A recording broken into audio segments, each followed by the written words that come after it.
Soft robotics is basically this field of going away from building robots with metals and motors towards building robots with more soft materials or combinations of soft and rigid materials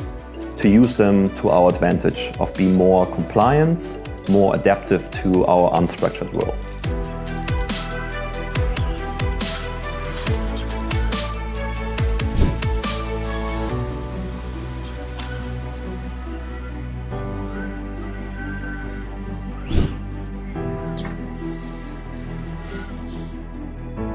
The 3D printing basically provides the structure and sort of the matrix structure that these biological cells can grow in. And with this we are mimicking what a real muscle roughly looks like, while also trying to figure out how we give it nutrients, how we keep it protected, give it basically a packaging, a skin.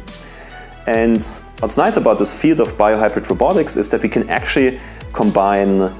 like non-living materials, artificial materials, with these living materials and figure out a combination of those two.